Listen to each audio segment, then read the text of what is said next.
Oh? What are you doing up so late? Can't sleep? Well then, come here. Rest your head on my lap, alright? How about I read you a story? One of my favorites, actually. Alrighty, dear. Listen close as we start. The Hunger Games by Suzanne Collins. Part 1. The Tributes. Chapter 1. When I wake up, the other side of the bed is cold. My fingers stretch out, seeking Prim's warmth, but finding only the rough canvas cover of the mattress. She must have had bad dreams and climbed in with her mother. Of course she did. This is the day of the reaping. I prop myself up on one elbow. There's enough light in the bedroom to see them. My little sister Prim, curled up on her side, cocooned in my mother's body, their cheeks pressed together. In sleep, my mother looks younger, still worn, but not so beat down. Prim's face is as fresh as a raindrop, as lovely as the primrose for which she is named. My mother was very beautiful once too, or so they tell me. Sitting at Prim's knees, guarding her, is the world's ugliest cat. Mashed-in nose, half of one ear missing, eyes the color of rotting squash. Prim named him Buttercup, insisting that his muddy yellow coat matched the bright flower. He hates me, or at least distrusts me. Even though it was years ago, I think he still remembers how I tried to drown him in a bucket when Prim brought him home. Scrawny kitten, belly swollen with worms, crawling with fleas. The last thing I needed was another mouth to feed. But Prim begged so hard, cried even, I had to let him stay. It turned out okay. My mother got rid of the vermin, and he's a born mouser. Even catches the occasional rat. Sometimes, when I clean a kill, I feed Buttercup the entrails. He has stopped hissing at me. Entrails, no hissing. This is the closest we will ever come to love. I swing my legs off the bed and slide into my hunting boots, supple leather that has molded to my feet. I pull on trousers, a shirt, tuck my long dark braid into a cap, and grab my forage bag. On the table, under a wooden bowl to protect it from hungry rats and cats alike, sits a perfect little goat cheese wrapped in basil leaves. Prim's gift to me on reaping day. I put the cheese carefully in my pocket as I slip outside.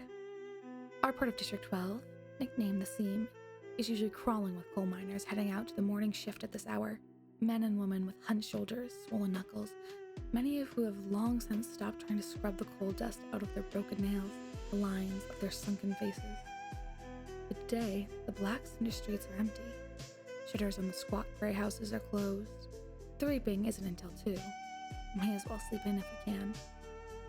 Our house is almost at the edge of the seam. I only have a few gates to pass to reach a scruffy field called the meadow. Separating the meadow from the woods, in fact, enclosing all of District 12, is a high chain-link fence topped with barbed wire loops.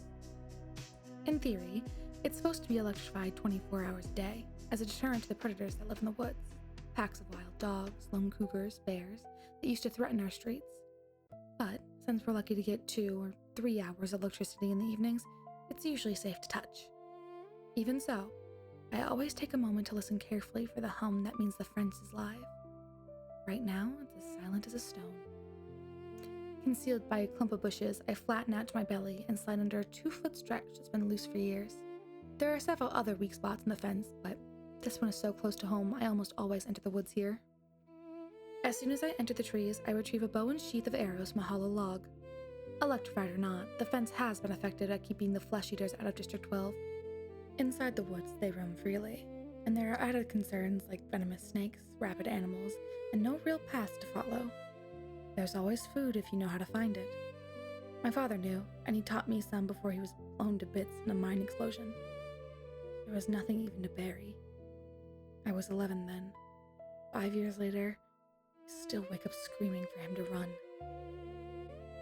Even though trespassing in the woods is illegal and poaching carries the severest of penalties, more people would risk it if they had weapons, but most are not bold enough to venture out with just a knife.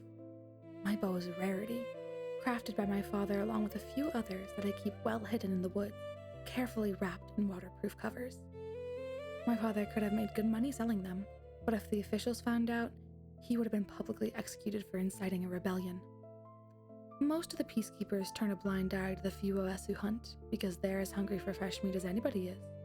In fact, they're among our best customers. But the idea that someone might be arming the seam would never have been allowed. In the fall, a few brave souls sneak in the woods to harvest apples, but always inside of the meadow, always close enough to run back to the safety of District 12 if trouble arises. District 12, where you can starve to death in safety, I mutter. Then I glance around quickly over my shoulder. Even here, even in the middle of nowhere, you worry someone might overhear you. When I was younger, I scared my mother to death. Things I would blurt out about District 12, about the people who rule our country, Panum, and the far-off city called the capital. Eventually, I understood this would only lead us to more trouble. So I learned to hold my tongue and to turn my features into an indifferent mass so that no one could ever read my thoughts. Do my work quietly in school, make only polite small talk in the public market, discuss little more than trades in the hob, which is the black market where I make most of my money. Even at home, where I am less pleasant, I avoid discussing tricky topics, like the reaping or food shortages or the Hunger Games. Prim might begin to repeat my words, and then where would we be? In the woods waits the only person with whom I can be myself, Gale. I can feel the muscles in my face relaxing, my pace quickening as I climb the hills to our place, a rock ledge over a valley, a thicket of berry bushes protects it from the unwanted eyes. The sight of him waiting there brings me on a smile. Gale says I never smile, except in the woods. "Hey, Catnip," says Gale. My real name is Katniss, but when I first told him, I'd barely whispered it, so I thought I said Catnip. Then, when this crazy lynx started following me around the woods looking for handouts, it became his official nickname for me. I finally had to kill the lynx because he scared off game. I almost regretted it because he wasn't bad company, but I got a decent price on his pelt. "Look what I shot." Gale holds up a loaf of bread with an arrow stuck in it, and I laugh. It's real bakery bread, not the flat, dense loaves we make from our grain rations. I take it in my hands, pull out the arrow, and hold the puncture in the crust to my nose, inhaling the fragrance that makes my mouth flood with saliva. Fine bread like this was for special occasions. Still warm," I say. He must have been at the bakery at the crack of dawn to trade for it. "What did it cost you?" "Just a squirrel. Think the old man was feeling sentimental this morning," says Gale. "Even wished me luck." "Well, we all feel a little closer today, don't we?" I say, not even bothering to roll my eyes. "Prim left his cheese." I pull it out. His expression brightens at the treat. "Thank you, Prim. We'll have a real feast." Suddenly, he falls into a capital accent as he mimics Effie Trinket, the maniacally upbeat woman who arrives once a year to read out the names at the reaping. "I almost forgot. Happy Hunger Games!" He plucks a few blackberries from the bushes around us. "And may the odds!" He tosses a berry in a high arc towards me. I catch it in my mouth and break the delicate skin with my teeth. Sweet tartness explodes across my tongue. "Be ever in your favor." I finish with equal verve. We have to joke about it, because the alternative is being scared out of our wits. Besides, the capital accent is so affected, almost anything sounds funny in it. I watch as Gale pulls out his knife and slices the bread. He could be my brother. Straight black hair, olive skin.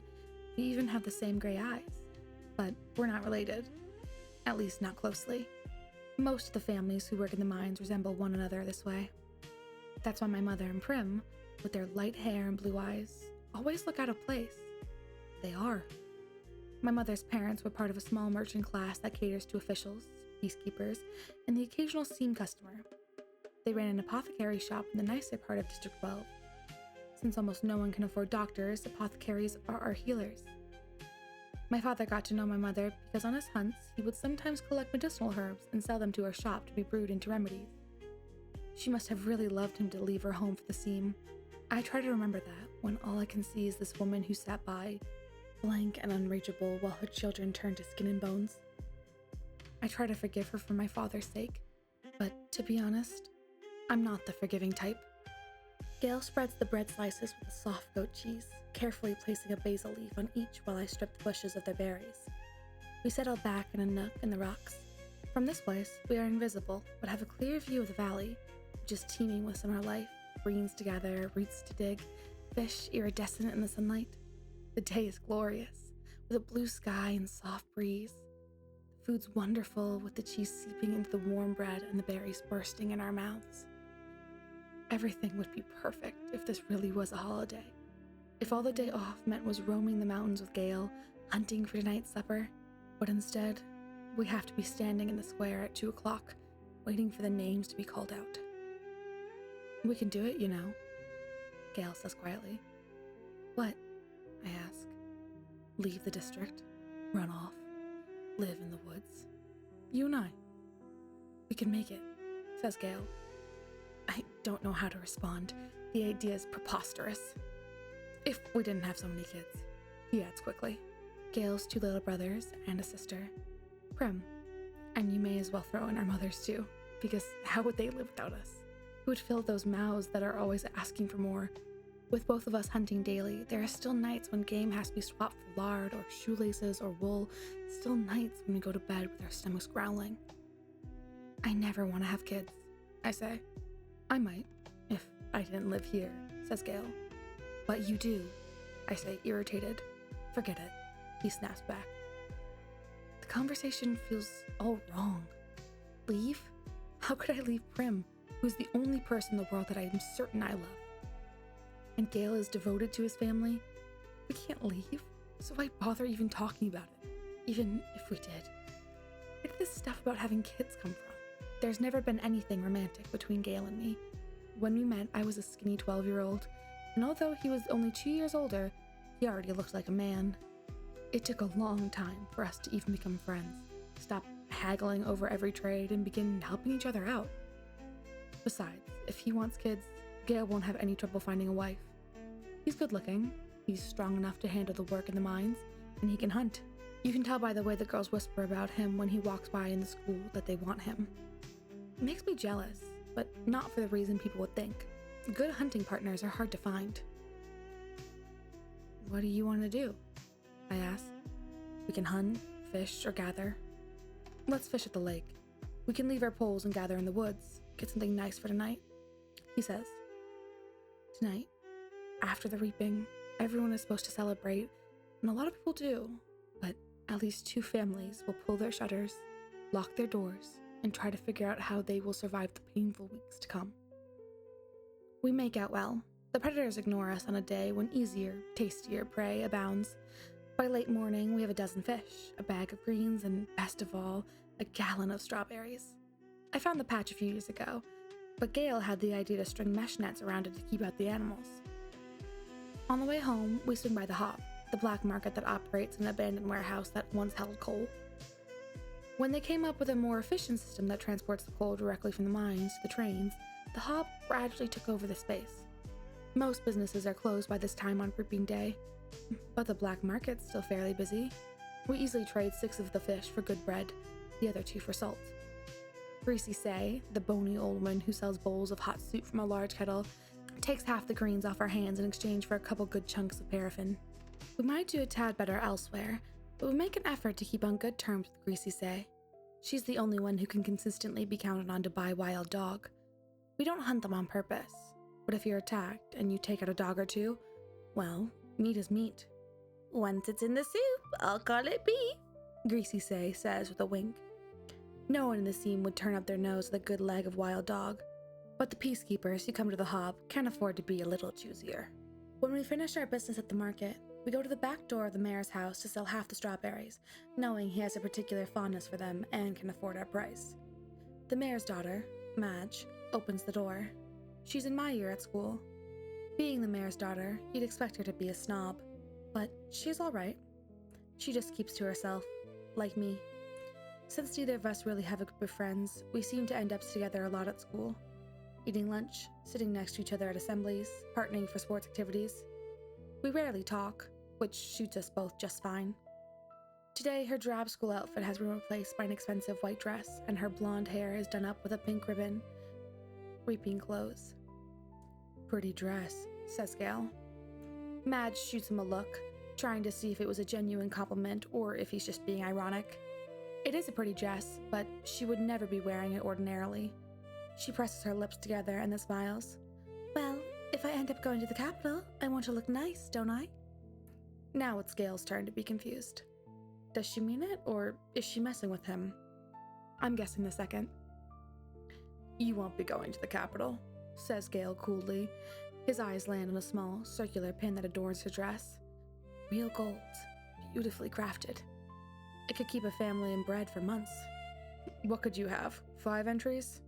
I had 6 when I was just 12 years old. That's not her fault, I say. No. It's no one's fault, just the way it is, says Gale. Madge's face has become closed off. She puts the money for the berries in my hand. Good luck, Katniss. You too, I say, and the door closes. We walk towards the seam in silence. I don't like that Gale took a dig at Madge, but he's right, of course. The reaping system is unfair, with the poor getting the worst of it. You become eligible for the reaping the day you turn 12. That year, your name is entered once. At 13, twice. And so on until you reach the age of 18, the final year of eligibility, when your name goes into the pool 7 times. That's true for every citizen in all 12 districts in the entire country of Panem. But here's the catch. Say you were poor and starving, as we were. You can opt to add your name in more times in exchange for tesserae. Each tessera is worth a meager year's supply of grain and oil for one person. You may do this for each of your family members as well. So, at the age of 12, I had my name entered 4 times. Once because I had to, and 3 times for the tesserae for grain and oil for myself, Prim, and my mother. In fact, every year I have needed to do this, and the entries are cumulative.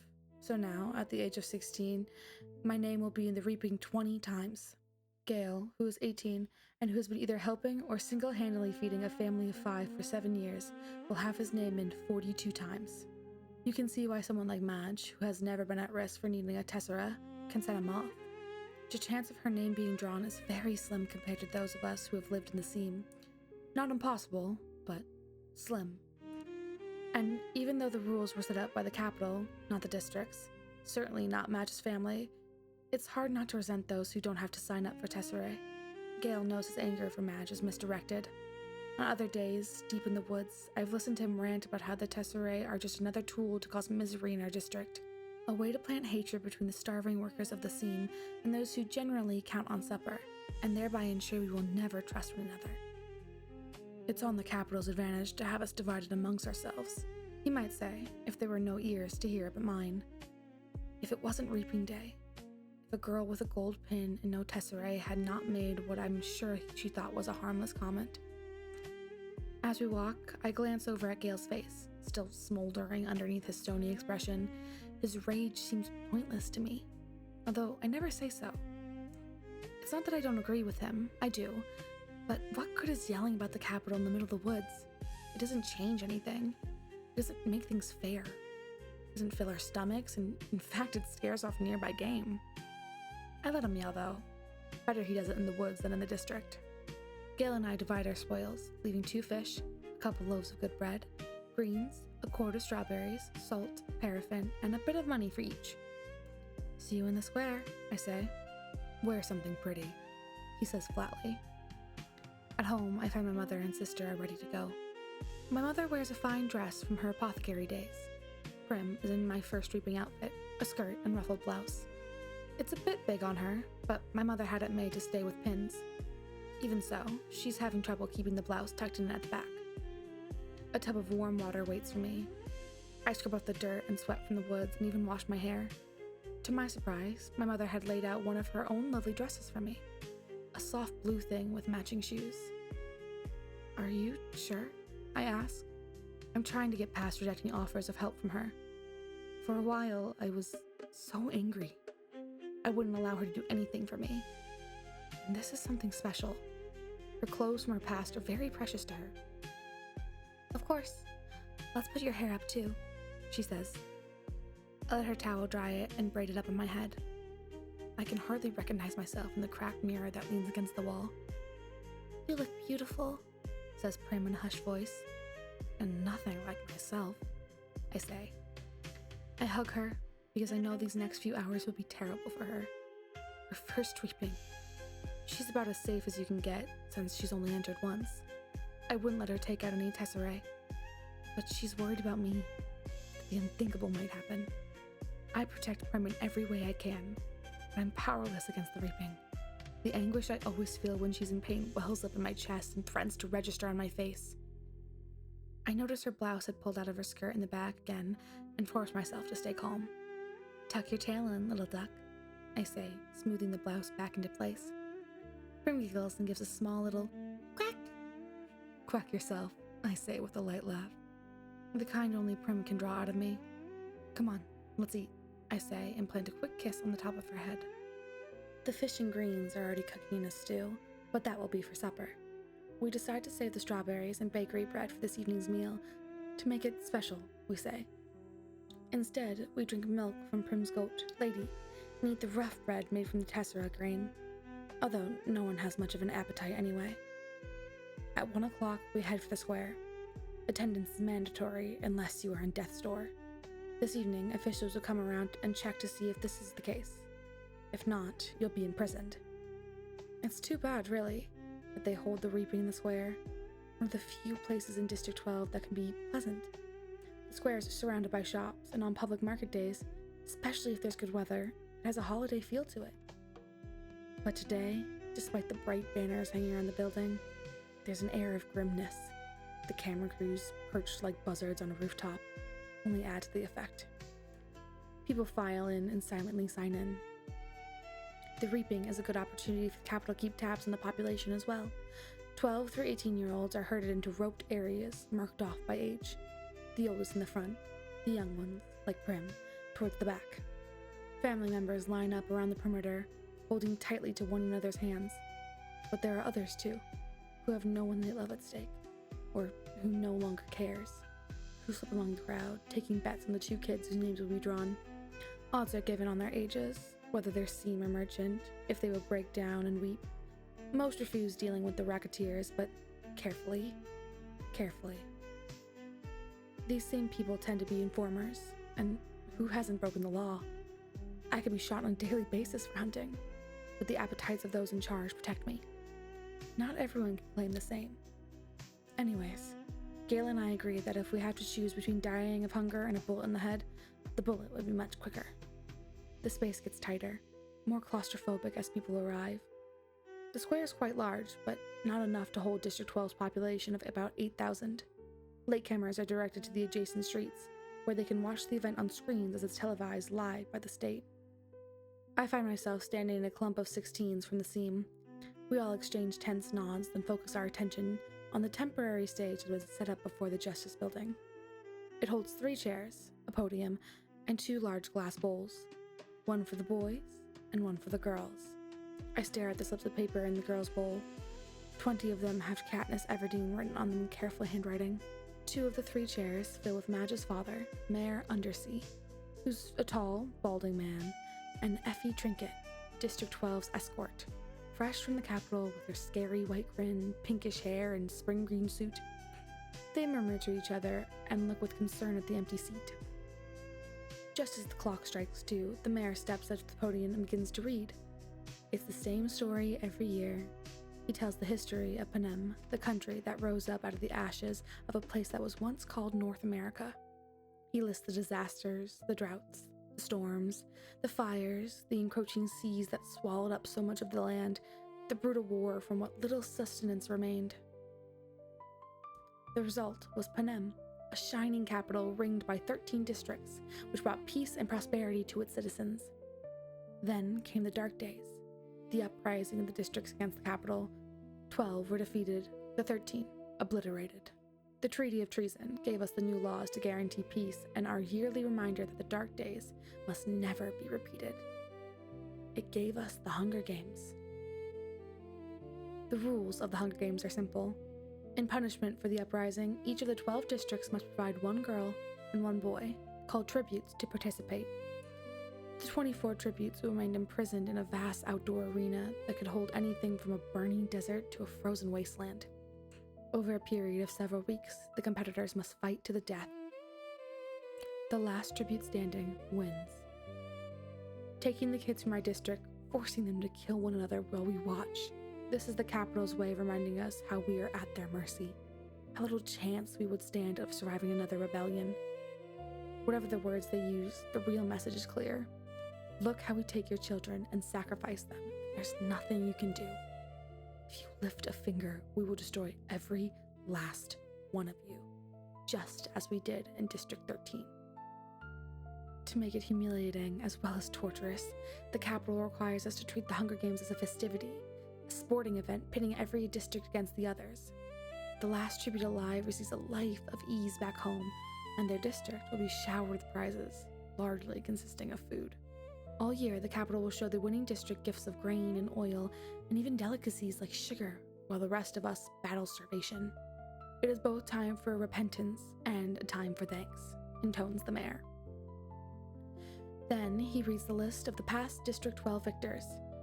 In 74 years, we have had exactly 2.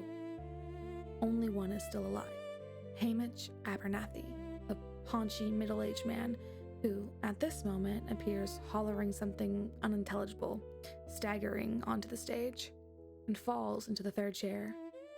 He's drunk. Very.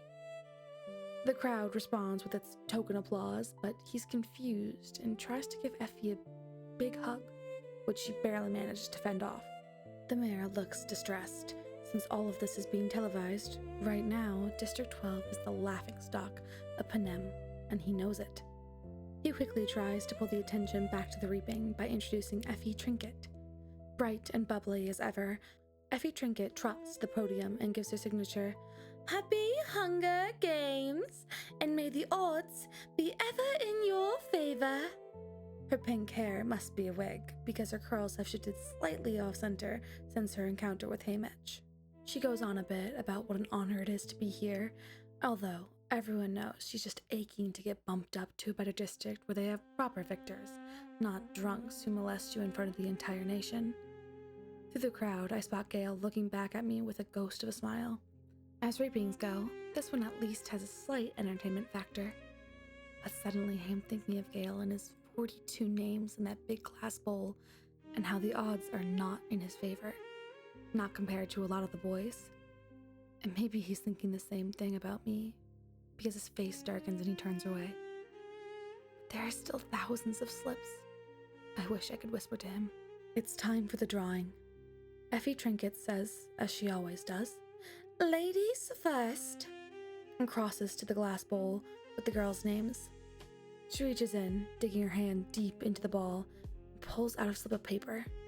The crowd draws in a collective breath, and then you can hear a pin drop.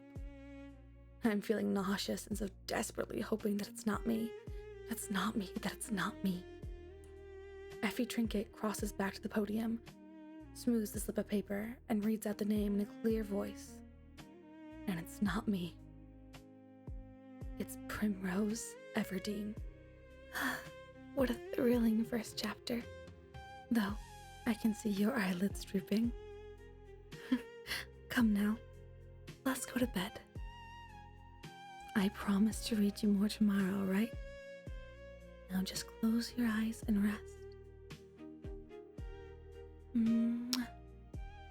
Sleep well, my dear gentle spirit.